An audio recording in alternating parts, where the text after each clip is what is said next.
Pagi, salam sejahtera. Isu hangat pagi ini yang tewas dan menang besar pada PRN Melaka. Berita sepenuhnya. Negeri Melaka mencatatkan beberapa kejutan berikutan kemenangan besar UMNO dan rakan-rakan komponennya dalam BN pada pilihan raya negeri PRN yang berlangsung semalam.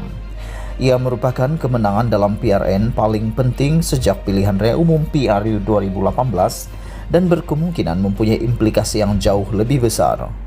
Malaysia kini meneliti bagaimana keputusan pada PRN ini boleh memberikan kesan kepada tokoh-tokoh politik utama negara. Pemenang Najib dan Zahid. Kemenangan besar di Sabah dan diikuti dengan kemenangan lebih besar di Melaka jelas menunjukkan bahawa dua tokoh UMNO, presidennya Ahmad Zahid Hamidi dan penasihat BN Najib Razak, berjaya mengekalkan populariti mereka meskipun terpalit dakwaan rasuah. Momentum daripada dua pilihan raya penting ini akan menjadi pencetus semangat kepada kedua-dua mereka bagi memastikan kemenangan BN seterusnya di Putrajaya. Walaupun Najib disabitkan bersalah di mahkamah dan terpalit dengan kontroversi memohon hartanah bernilai RM100 juta daripada Kerajaan Persekutuan, hal itu ternyata tidak memberikan sebarang kesan. Bagi Zahid, dia kini berjaya menunjukkan kepimimpinannya mulai membuahkan hasil. Hal ini mungkin menjejaskan pencabarnya dalam Majlis Tertinggi UMNO yang sebelum ini menggesa kerjasama dengan Perikatan Nasional PN. Tewas Anwar Ibrahim. Presiden PKR Anwar Ibrahim mencatatkan prestasi terburuk dalam kerja politiknya.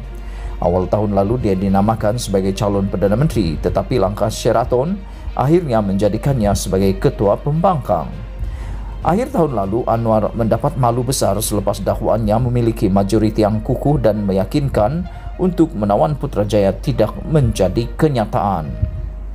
Menjelang PRN Melaka, Anwar berkeras bahawa PN boleh menerima katak politik sebagai calon walaupun menerima amaran daripada rakan gabungannya DAP. Berikutan kekalahan PKR pada PRN Melaka, Anwar kini perlu menjawab kepada akar umbi semasa pemilihan parti itu akan datang. Tewas Abdul Hadi Awang.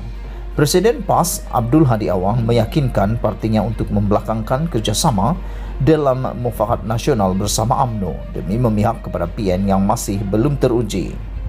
Berlaku perbezaan pendapat di kalangan pemimpin yang pro UMNO dan PALAT dalam PAS, namun mereka dikalahkan semasa pemilihan pucuk pimpinan parti itu baru-baru ini. Abdul Hadi kini berada dalam kedudukan yang lebih lemah sekiranya dia cuba berunding semula dengan UMNO. Tewas Idris Harun. PRN ini tidak akan berlaku jika Idris Harun tidak menarik balik sokongan kepada Sulaiman Mat Ali sebagai Ketua Menteri. Dengan cita-cita untuk menjadi Ketua Menteri sekali lagi, strategi Idris bertukar parti tidak menjadi. Kerjaya politik Idris naik mendadak dan pernah menjadi timbalan menteri di peringkat persekutuan.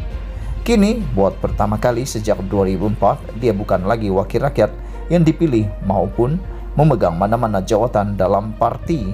Pada usia 55 tahun, Idris masih agak muda dalam politik, namun pada masa ini dia perlu bangkit semula.